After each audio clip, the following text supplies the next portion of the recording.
but I guess I'll start off by saying I too attended IASG meetings back when I went to Iowa State. So this is fun to come full circle and come present back with you guys. And really what I wanted to do today is walk you guys through just a little tiny bit about PwC and then get into a technical talk. It is basically a representation of a pen test that we did for one of our clients recently. And we'll talk about our cyber penetration testing team, which is where probably most folks that are in this room would end up if they came to work for PwC. So I'll try to keep the recruiting stuff kind of light until the end. But I do want to kind of get into the technical talk here because I think you guys will appreciate it. I know that it's been a pretty good hit in the past. So a little bit about myself. I've been with PwC for 4 years now. Before that, I was a computer engineering major at Iowa State. I did all the CDCs. My team was Team 404 Not Found. I don't know if that name still exists in the CDC land, but that was me. I do a lot of penetration testing, red teaming, and purple teaming. So to kind of define those things, pen testing, that's when we're doing kind of normal, looking for vulnerabilities, that type of thing. We'll get into that later. Red teaming is where we're doing it like a real threat actor, going from the internet, trying to send spear phishing emails. Basically, the client barely knows that it's happening. And then purple teaming is where we work collaboratively with the client. So a lot of different cool pen testing and threat management stuff that I do. I'm actually going to have it to Abhinav first. Sanaya's having some audio issues, but Abhinav, do you want to introduce yourself? Hey guys, I'm Abhinav Singh, and I did my master's in computer engineering from Iowa State, and I graduated this spring. I joined PwC like a month back, and I did my internship from PwC during summer of 2019, and I was a part of the same team before during my internship, and I'm glad to join the same team after I joined full time with PwC. Awesome. Nick, do you want to introduce yourself? Yeah, hi, I'm Nick Gupta. I am a University of Minnesota alumni. I just graduated back in May with my bachelor's in computer engineering. I actually interned last summer with Abhinav and was pretty fun. We'll talk about that in a little bit. I'm currently also aligned to threat management, and currently I'm working on a healthcare client with Brian doing a purple team and like a phishing campaign and all the fun stuff. Yeah, so we're quite literally going to be sending out phishing emails tomorrow morning. So that's what we've been working on all day between presenting here at Iowa State. Maybe once Sanaya gets dialed back in, we'll just jump back and have her introduce herself as well. But she is also a member of our team and is aligned out of New York.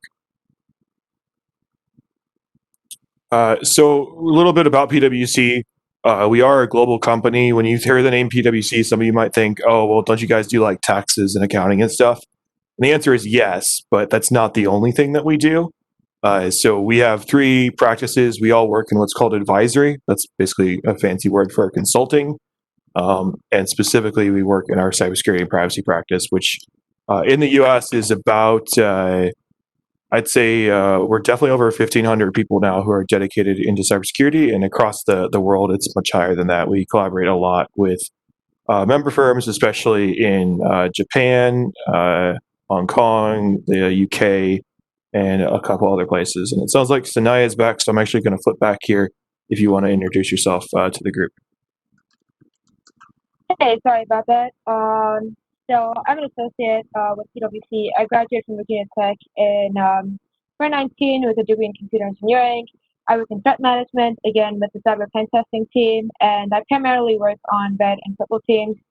So I also do a bit of web application security testing, so kind of a little bit of everything in that regard. Awesome. So I'll just kind of wrap this slide up here, and then we can jump back into it. Really, the other thing I wanted to just call out here is we have offices across the entire United States. So every major U.S. city, there's probably a PwC office there. Now, I know you guys are all in Iowa right now. Yes, we do have a Des Moines office. No, there is not advisory there. We highly, highly recommend you come up and join us in Minneapolis or the Chicago office. But if you want to go somewhere like New York or Atlanta or out to the West Coast, that's definitely something doable as well. You're not restricted as to which office you're mapped out of. but I will say Minneapolis office is the best in my personal opinion, although I may be a little bit biased there. I would agree. Yeah. All right, so now I'll hand it back to you. Sure. So cyber is basically split into 5 different sectors. The first sector is strategy and risk compliance. So the sector is mostly where we do the NIST assessments and maturity assessments. So it's building out the cyber strategy of an entire organization. The second is threat management. So this is where the cyber pen testing team and the incident response team reside. The third is info governance and privacy. So an example of this is like making sure they meet GDPR, or it's mostly policies and making sure that they meet those.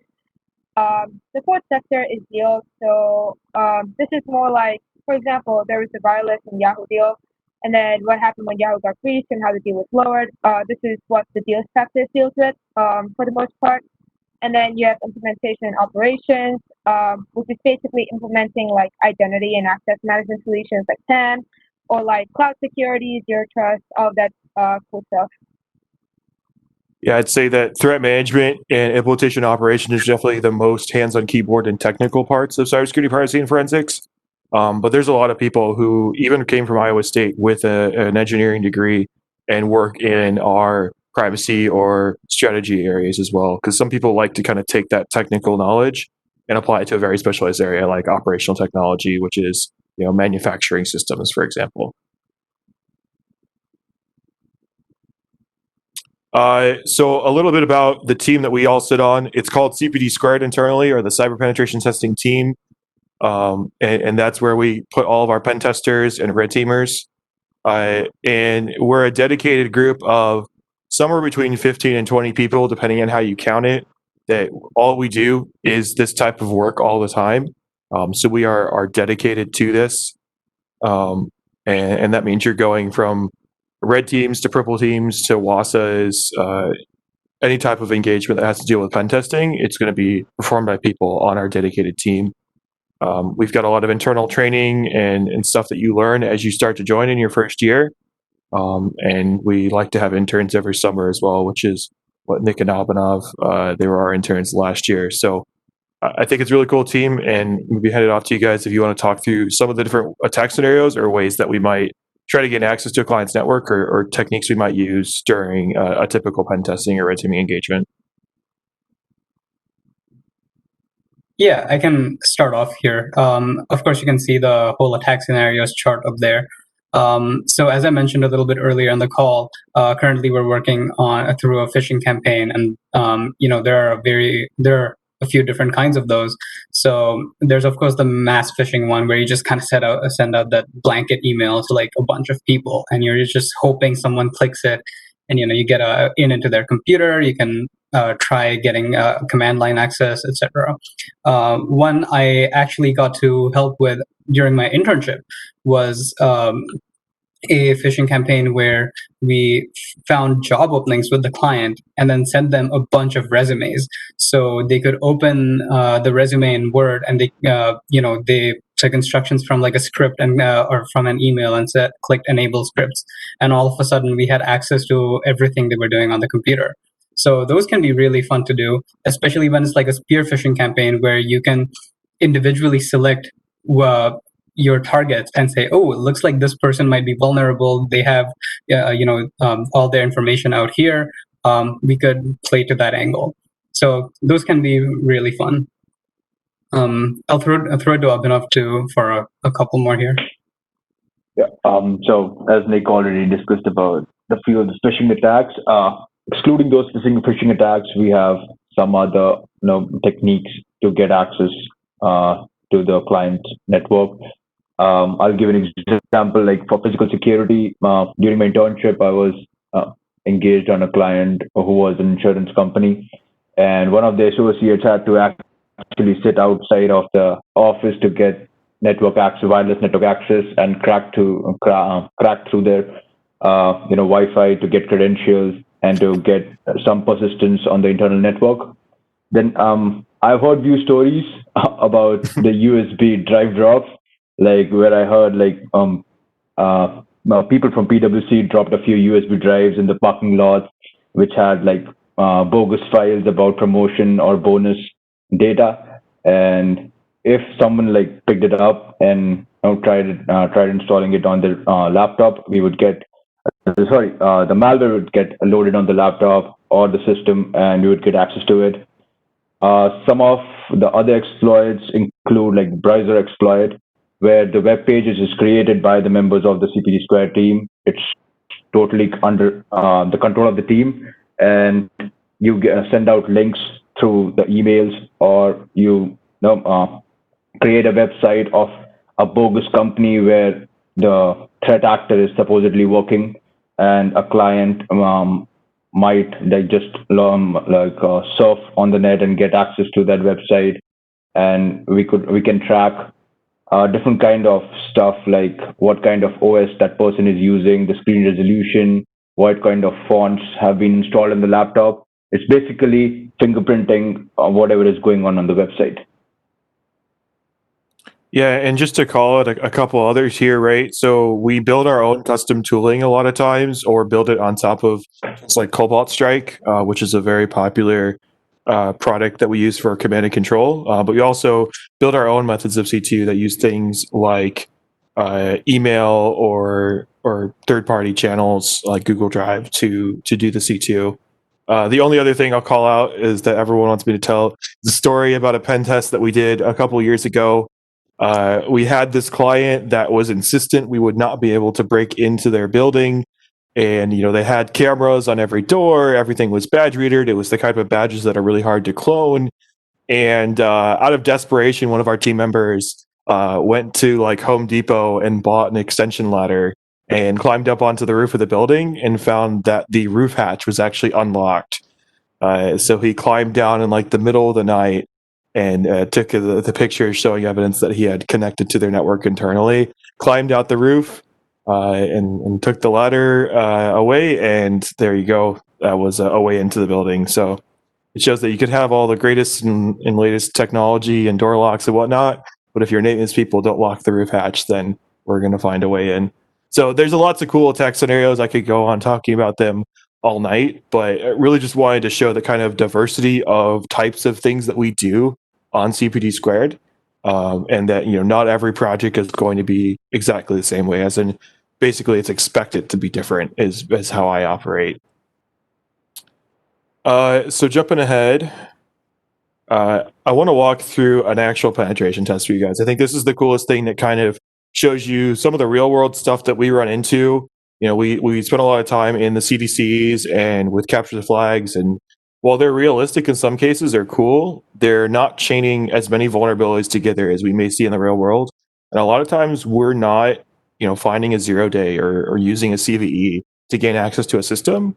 We're using known and published attack techniques, or just abusing the fact that in a large enterprise, there's the likelihood that one or a few servers or accounts are going to have weak credentials or misconfigured access. So I'll hand it back to Abhinav here to kind of talk through the attack chain and what we're looking at here for this scenario. Thanks, Brian. So I'll walk you guys through a high-level understanding of how the penetration tests are carried out, and later on in the later slides, Sanaya and Brian will talk about in depth about one of the cases that we recently handled. So it's a 5-step process. It starts with reconnaissance. Depending on the type of engagement, we might do Google Docking, look up targets on LinkedIn, either look for subdomains using Kali tools like Sublister, Harvester, tools like that. Then we might take help of Shodan and Census to get live IPs of the organizations we are carrying the tests on. And most importantly, we make use of the majority of the tools that we use are open source. Like we use Aaron to get to trace organization IP ranges, to get more information on what kind of IP ranges they are like associated to. And secondly, after completing the reconnaissance stage, we move on to initial access. During initial access, it's very important to lock your target. So it has to be like a target where you can build a relationship. And when I talk about building a relationship, it means that the target should be good enough so that you are not tracked back. Like if like take an example of an insurance company, like you won't send out resumes or emails or like quotations to the VP of the company, but you would send out to someone who like on a regular basis sells insurance to people or big or groups or organizations. Then after finalizing which target you want to send out phishing emails to, depending on if the person clicks on that phishing email, we might get a username and passwords or get access to the system of the target. If the approach is not what I already mentioned, sometimes the clients also provide us with credentials to get internal access. After initial access, the second step is to literally move inside the internal network jumping from one system to another system. Sometimes people don't change their passwords, and like if they have like different VPN accounts, they might be using the same password that they have on their systems. They might be using the same password on their VPN accounts. So it might be easy for us to pivot through different systems inside the network. After maintaining a persistence on the systems, our major focus is to extract and look for sensitive information that might be just lying in plain text on the target system, or we might have to do some digging and going through all the files that are stored on the system. And this is how the pen test is carried out, ending with data exfiltration. And I'll hand over it to Brian now, and he'll talk about in depth about all these processes and how they are carried out and what kind of tools are being used during the engagements. Awesome. So obviously our client's name was not Banana Bank. That is our fake name here for the client, but we figured we'd have some fun with it. So we got asked by Banana Bank to do a red team style engagement, where we were going to start off from the outside and trying to get into the network. So obviously they've made some pretty bold claims here. I put them right in the same category as the companies that run the CDCs. So that's kind of a little bit about this client. They have customers, so they're probably going to have some sort of data about those customers. So that kind of gives us a mindset here as to what we might be targeting. So now that we have kind of a basic idea as to what the client and the target is, we're going to start off by doing some reconnaissance. Nick, do you want to grab this one? Yep, sorry about that. All right, so with the reconnaissance side, there's like two major things, right? You can have either a technical target or people targets. And Abhinav alluded to this a little bit in his slide earlier. With technical targets, it can go in several different ways. So as you can see, the example there is of a Google hacking approach where you'll type a bunch of different keywords. Maybe it's like a service name, maybe it's the name of their website, and you'll kind of try to put it in quotations to like match the exact thing and see how much information you can collect about their website. This can also involve kind of mapping out their entire network, trying to get a hold of all their IP addresses that they have, and so on. As Abhinav mentioned earlier, we used Census and Shodan a lot. These two are basically port scanning tools that'll kind of map out their network for us in a way, tell us how many of their IP addresses are active on the internet versus how many are just kind of dead. And they do this by pretty much just scanning the internet 24/7 and just giving us all that information without alerting the client. A lot of this is pretty much what you would refer to as like the beginning stages of the external penetration test. And then I'll throw it back to Abhinav to talk about the people targets a little bit. Thanks, Nick. So I already mentioned like how you choose a target when you are like engaging with a client. It's very important to find a target who is vulnerable and who might like click on the phishing email that you're sending.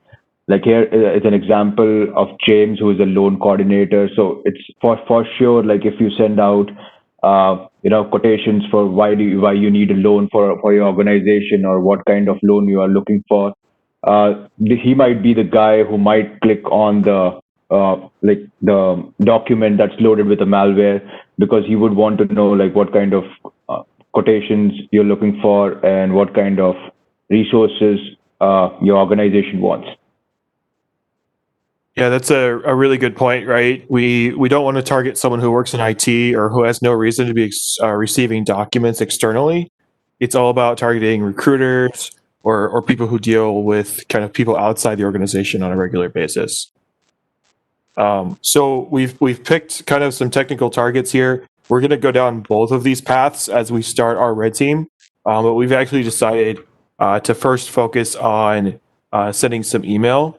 So we're kind of simulating what it would look like here, but this is a concept called pretexting. Essentially, the idea is if I just send you a Word document that has macros in it with no context, are you going to open it? Probably not. You're going to say, oh, this is probably malware, or like I learned about this in the training that they make us go through. I'm just going to report this. But as you can see, what we're doing here, we're sending them an email, asking them a question, asking for their help. Something that kind of aligns to their job role, and kind of building that trust before we go and send them this document. And that's really important because, again, like if we just send it cold to them, they're less likely to click on it, especially if we're spear phishing, so we're only targeting one or two people in the organization. It's really important to build trust with them first. So that's the idea here. And then the next thing we're going to do is we're going to put together an email to send to them. So I'll hand it to Sanaya to talk about how we build some of our malware. And Sanaya, you are muted. I think it's *67. I don't know. That's private number. There's another one. There you go. Can you hear me? Yes. Okay, perfect. So at PwC, we build a lot of custom software and malware that we use internally. One of these is called Kirby. And Kirby is custom-built malware generator that we use to basically build payloads for Word documents or any other malicious executables that we want to try on client systems. So as you can see, there are a lot of options that you can pick. The first is the technique. So once you pick which technique you want to execute, you add in your client name, you add in the kind of shellcode that you want to build, you add in options such as shellcode encryption, or if you'd like a DLL or an EXE, and the entry point identifier along with the architecture based on your client system. Once that's done, you basically run the software so it can create that malicious executable for you. And once that executable is created, you can either insert it into a Word macro or you can just drop it on a client system. Yep. So what we're going to do in this place, and what this executable is going to do when it's executed, is it's going to call back to our command and control servers. So those are most likely going to be hosted in a cloud provider or in a PwC controlled IP range. And the idea is, well, we're going to make those sites be hidden. We're going to get them categorized as non-malicious, and we're not going to use them more than once. In this case, we're putting together a loan application for James Hoyd. At this point, we've built some trust with him. He says, hey, can you send us the document or something of that nature? So we're going to put together this Word document. And if we look inside of it, and this little GIF will play here, essentially it's going to have a macro in it that will, in reality, run the executable. Right now, we're just running calculator just to show you kind of what it looks like. But it's pretty simple. You just go in and you create a macro under here, and AutoExec will just run on start. So in the real world, we'll put in some code here that'll either download the executable for another server or reconstruct it in some way or decrypt it. But the idea here is the same, which is this will execute assuming they click enable macros, and it'll allow them access, or allow us access rather, to their computer.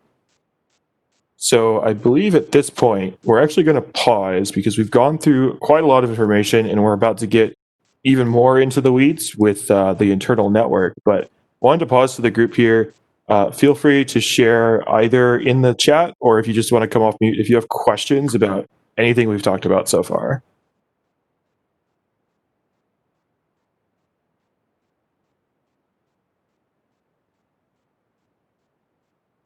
Yeah, that social engineering with the resume file is actually kind of a crack up for me because I think it was last night. I linked the Twitter link for it, but the malware tech guy was going through his malware and he had a resume.xml which asked them to open the to enable the scripts, please. Yep.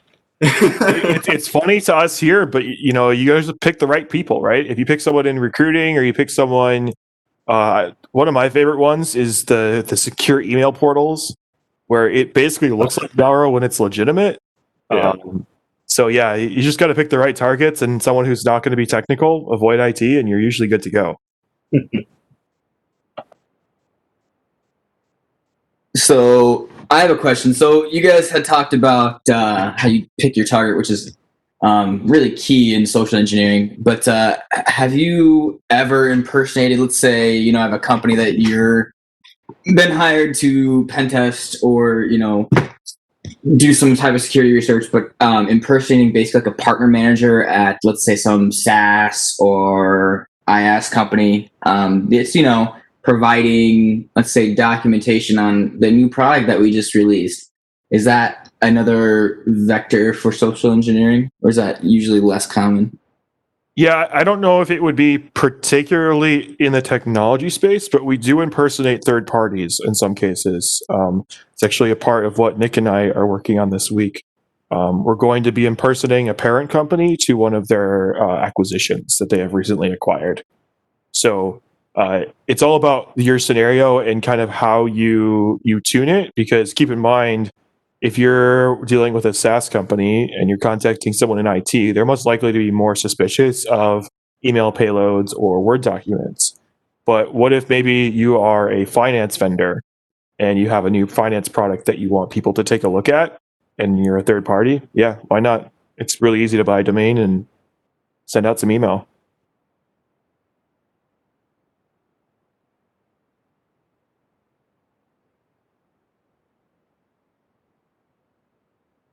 Cool. Well, we're going to keep moving, but if you guys have questions, just throw them in the WebEx chat and we can stop and go over them. And if not, we're going to have plenty of time at the end for questions about the scenario here or just anything in general about PwC or our team.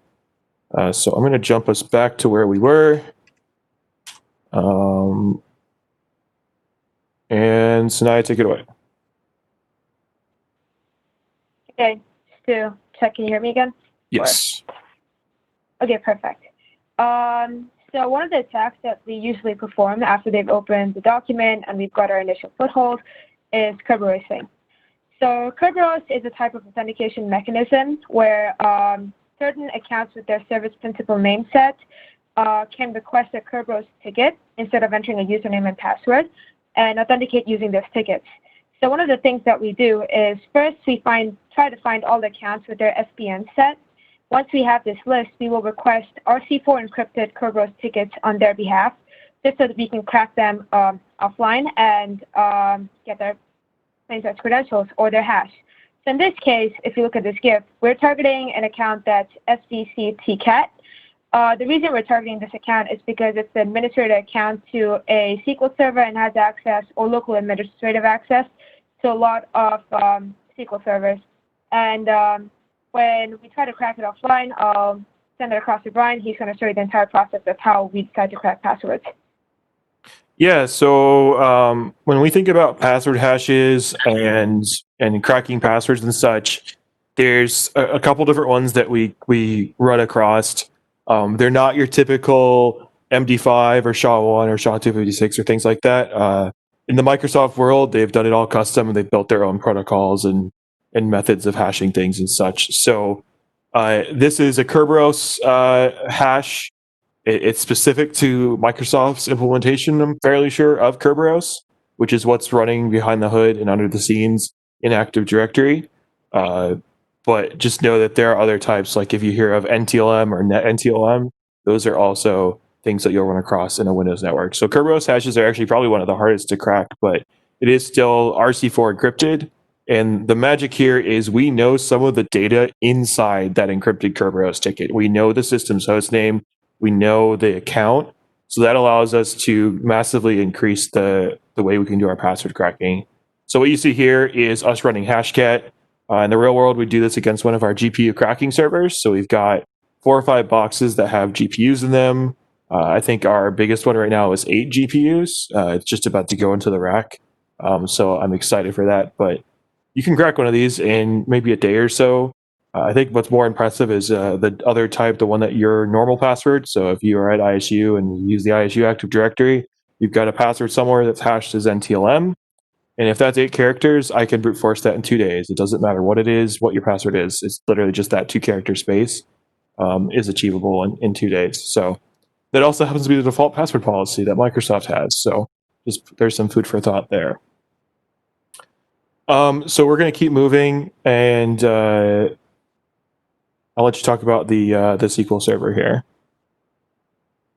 So once we have that password cracked at that particular account, what we want to do next is we want to find the SQL servers that they have access to. So what we're basically doing over here is we're getting a list of all the SQL servers that we want to target. The account that we cracked has local administrative access to one of the SQL servers, which means that we can dump creds of all the users logged in there. One of the users who happens to be logged into that server is E. Alderson, who is a domain admin, and a domain admin has the maximum level of access.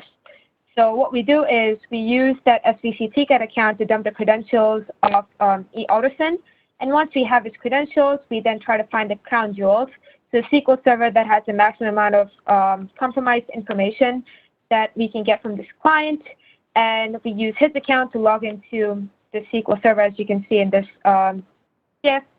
And once that's done, we can upload a mock data file and extract that mock data file back to our local machine. We don't usually extract client data to our local machine on a pen test.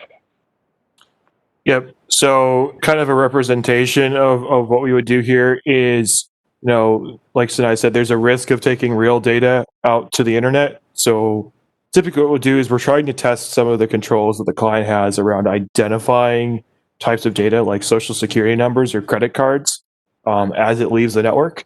But if the client wants us to extract real data, we'll consider it. But in this case, we're actually sending out unencrypted data via HTTP post request to a web server that we control. And the idea here is to see if they have any kind of network monitoring devices that would see that data crossing the wire as it leaves a firewall or such. And I'll say that a lot of times they cannot see it, but every once in a while the client will get lucky and see their data leaving the network, which at that point is kind of too late, but it tells a better story than them seeing nothing at all. So that's really kind of the story here. I guess to really sum it up, we started with sending a spear phishing email. That email allowed us access to a low-level user. From that low-level user, we escalated our privilege using Kerberoasting. Once we gained access to some more administrative-style accounts, we then compromised the domain administrator, located a SQL server that contained sensitive data for the client, and then exfiltrated it from the network. And I think that the important piece here, if you look at those bars across the top of the screen, is that we're not just saying we got domain admin, we're not just saying we got administrator access on an IT system. We're showing the client that they have, what the impact here, what an attacker could actually do with the level of access that we obtained, which is, hey, you just had all of your customer data stolen and extracted from your network. So that is the end of the kind of scenario here. Before we talk about the internship experience and some of the more PwC recruiting stuff, happy to answer any other questions. Otherwise, we can jump into kind of what it's like to be an intern at PwC and some of the things to expect.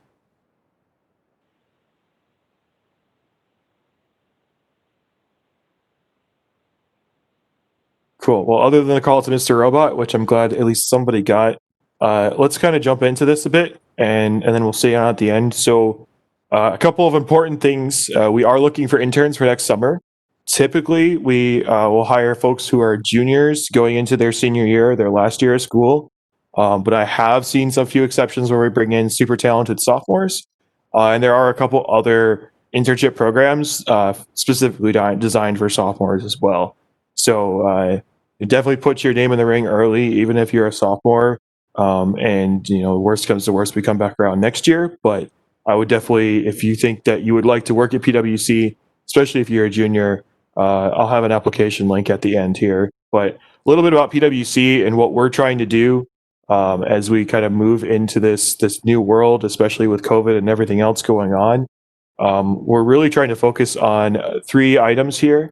The first one is digital upskilling. We're trying to take our entire workforce, which is over 40,000 people in the US, and like you saw, over 200,000 people globally, and make sure that everyone has access to use technology to kind of make their lives better and make them be able to work more efficiently. And the idea here, right, is we have a bunch of people who do taxes or accounting or finance. And then how do you get those kind of tools and skills that we all, as people with engineering degrees or just coding experience, take for granted, like grep or something like that? How do you bring that to an entire company? And that's the first kind of journey that we're going on. We're calling it digital upskilling. The next area is that we really have committed to diversity and inclusion. We just published publicly our diversity and inclusion numbers and metrics across all of our lines of service and staff classes to our public website. So you guys are welcome to take a peek at that. We're one of the first companies, at least in our space, that have done that. And we really want to call it that we want people to succeed earlier, and we want them to stay across all areas of diversity and inclusion. And finally, we realize that working, for a big company like ours and working in the consulting space can be emotionally draining sometimes, or physically draining, and especially with working from home, people managing families, or just dealing with the fact that we're in a pandemic. PwC puts a lot of emphasis on making sure that people are physically, emotionally, spiritually, and mentally well-being. There's a lot of cool apps and resources that they give us, and it's really one of those things. If you need protected time or need to be done working at 4 for some reason, it's totally something that we can make possible, and nobody will question you. So overall, kind of a cool place to work, and I really wanted to focus here on what it's like being an intern. So I think I'll hand it off to Nick and Abhinav. Maybe if you guys wanted to talk a little bit about what you did as an intern at PwC on the CPD Squared team and kind of your experience. Sure, I'll start off here. So I'll start off with some humble brags and then go into the day-to-day here. As an intern, PwC does really spoil you, as in, the work life is super great in general. Sometimes, depending on who the client is, you'll get to travel. So during my internship last summer, got to travel to Atlanta for a client. Was really fun. End of the internship, everyone who gets the offer also gets to go to Disneyland. PwC will book out the entire resort, and it's great. It's a lot of fun. Day to day, it's a really nice internship to be a part of. The big reason I say that is because I pretty much never had that classic TV show experience of oh, you're the intern, you're getting us coffee. Instead, I actually got to take part on the projects. I got to help out. Depending on how sensitive the nature of the work was, whoever my senior was would decide whether I could either at least sit and watch, or if it's less sensitive, I would actually get to try it out myself. So if it's something like a web app assessment where we have to just try and exploit their website or something, I got to do that a fair amount. If it's something like a red team or something where it's a little more sensitive to making noise on their network traffic, you can at the very least remote into someone's computer and watch what they're doing. So it never feels like you are kind of being wasted almost. Plus, you get to take part in promo day, but I'll let Abhinav highlight that one a little bit. Thanks, Nick. Yep. I think Nick covered majority of the portion about the internship, but I'd like to add a few things. So I come from a telecom background. During my master's degree, I was focusing more on security for power grids and working on the protocols.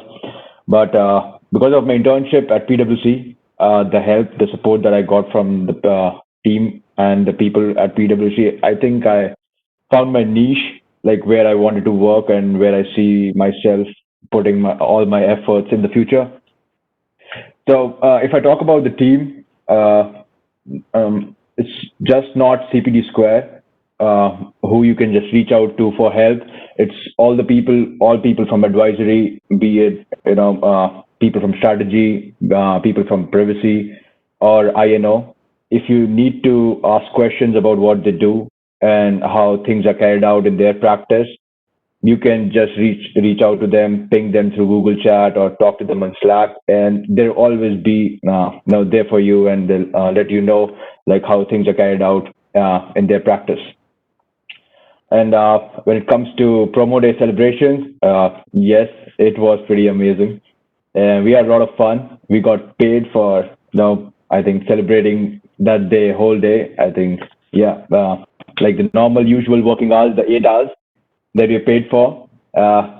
We didn't do any work that day. We were just like, I won't. We rented out a brewery, and there's an official office party, and then it kind of goes from there. But I think the point to make is that you build a lot of really awesome relationships with people across the different lines of service and across their local office. I think we've got over 700 people that are based out of the Minneapolis office, as an example. And we're considered one of the smaller offices. Like New York, for example, promo day there is probably even a next level crazy. I've heard of them renting out auditoriums and bringing different actors or comedians or whatnot in. So it's a lot of fun, and that's something cool. Like it's like your first week of your internship or your second week that you get to do that. So yeah, that's my kind of pitch for it, but I'll hand it back to you guys. Yep, and just highlighting a few more things. People always like kind of keep you up to date on like how your performances are, everything, and as Abhinav mentioned, they're always there to like help. And I know this sounds very generic, but people are genuinely really, really helpful. As in, you have a small issue and they'll help out a lot. Brian here helped me out a lot during my internship too. So, and still, I guess. It is an amazing internship experience to have. I would strongly recommend you apply. I didn't know about it until I actually applied, and then I got in. I'm like, this is just amazing. So give it a go. You won't regret it, probably. Yeah. Probably not. Just to add something about what the experience is about the engagements. So the internship for me was for 8 weeks, and from day 2, I was involved with a client. So I had like different experiences during the 8 weeks. The first 4 weeks was a red team pen test, and followed by a 2-week external pen test on a different client, and the last 2 weeks was a WASA engagement. So you get a wide range of experiences during your internship. You won't be limited to a specific kind of engagement, but rather you'll be pushed to try more new things so that you find what your calling is and where you want to invest yourself. Well, that's an awesome point. So I'm going to advance the slides here really quick, but really once I've got a couple of items that are important, and then we'll let you guys ask questions. We'll just kind of open it up at that point for a little bit. So if you want to apply, it's September 22nd, 11:59 Eastern or Central. I'm not sure on that. Obviously, don't wait to the last minute. And then looking at doing interviews and such in October. And then if you do get an offer, we'll have some sort of event pending COVID, if it's in person or virtual, but to celebrate that offer as well. So if you do want to let us know that you are here and get information on that application, this is your first option here. I also have a link in the next slide just directly to the application.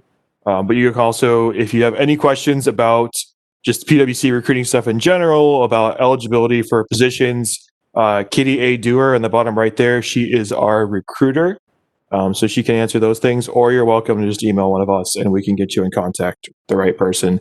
So I'll leave this up here. We've got a tech talk tomorrow with the chief digital officer talking about that digital transformation that we're doing at the firm. Might be interesting. I think it's more focused on kind of how do you bring this entire organization to make those kind of more executive level decisions. It's probably not going to get very technical as a forewarning, but if you're not doing anything at 2:30 tomorrow, grab that tiny URL link and give it a look. And more importantly, there's an application QR code that'll take you directly to the site. And that's where you got to throw in your information there. So that's all the slides that we have. Happy to answer anyone's questions. Just go ahead and hop off mic, or you can post in the chat, and we'll hang around for a little bit. Then it sounds like you guys have a beginner's night as well.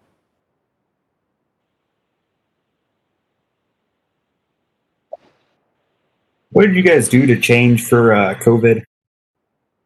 Great question. So our team, especially within cybersecurity and privacy, has always been a national group. So we're already pretty familiar with getting on the phone or being on a teleconference or a WebEx. Really, the biggest thing for us that changed is that we would go on site to do internal pen testing. So we quickly built a solution where we actually ship hardware to our clients' networks and remote into it over like a cellular modem or something like that. But other than that, it's really just the logistics of getting access to the systems or networks that we're testing. But other than that, obviously we're not working from the office right now. We do have a cybersecurity lab and a bunch of systems and servers, but we have VPN access to all those as well. So it's a little bit different, but overall, I think that PwC was kind of ready to work remotely already. We were always traveling and on the go anyway, so it wasn't a huge jarring transition like some companies had.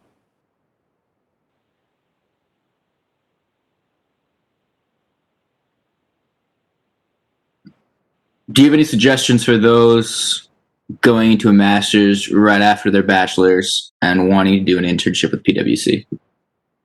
Yes, I believe that it is still possible. I think we had I think we had one person this year who did that, where they decided to wait on their full time and go into their masters. Or you can graduate, but I would definitely reach out either to my email or to Katie, and we'll kind of figure out when the best year is. But I'll also say that in some situations, we do allow people to intern more than once if they're going into a master's or a higher education degree.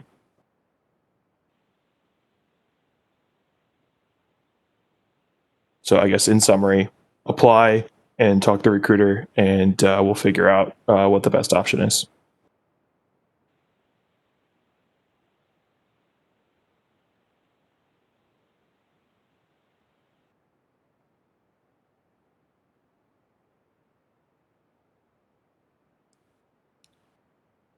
Cool. Well, I'll let the awkward silence go just a little bit longer, but I wanted to thank you guys for listening for almost an hour here.